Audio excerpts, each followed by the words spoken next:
네, 아는 기자 정치부 박자은 기자 함께하겠습니다. 자, 박 기자, 딜레마. 누가 어떤 딜레마에 빠진 겁니까? 네, 먼저 민주당입니다. 한덕수 총리에 이어서 최상목 권한대행까지 탄핵해야 할지 말지 딜레마에 빠졌습니다.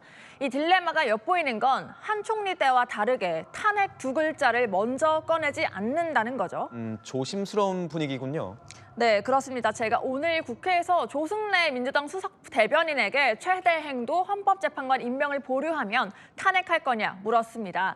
앞으로 과정에 대해선 말하지 않겠다. 대행의 역할은 내란수가 윤석열의 수사가 본격 진행되게 하는 것이라고 하더라고요. 말을 할수록 국정이 더 불안해진다면서요. 직접적인 답은 피한 거죠. 탄핵을 계속하는 것에 대한 부담도 있을 것 같습니다. 그렇습니다. 최상목 대행까지 탄핵하면 중도층이 돌아설 수 있다는 우려가 당 일각에서 나옵니다.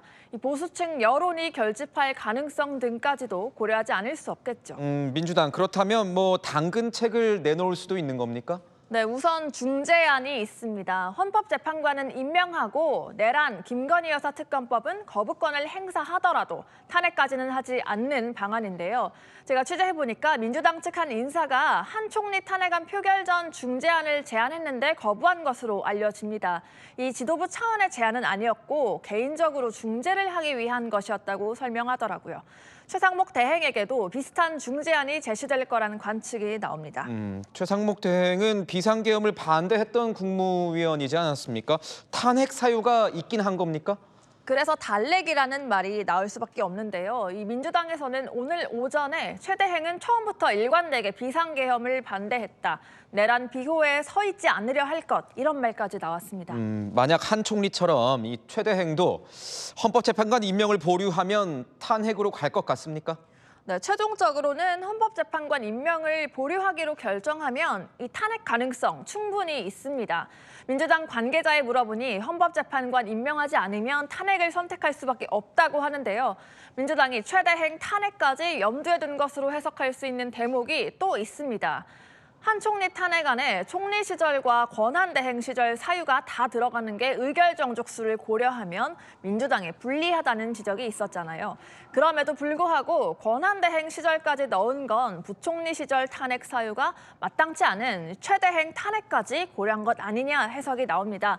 민주당 대표실 관계자도 한덕수 탄핵안에 권한대행 사유를 넣은 건 다 이유가 있는 것이라고 하더라고요. 그렇다면 국민의힘은 어떻습니까? 나름 전략을 짜고 있을 것 같은데요. 그렇습니다. 여권은 우선 내년 4월 18일 문재인 전 대통령이 임명한 헌법재판관 2명의 임기가 끝날 때까지 버텨보자는 겁니다. 하지만 쉽지 않겠죠. 국민의힘 내부에서는 재판관 공석 3명 중 여야 합의된 인물로 한두 명부터 채워보자는 방안 등을 거론하고 있습니다.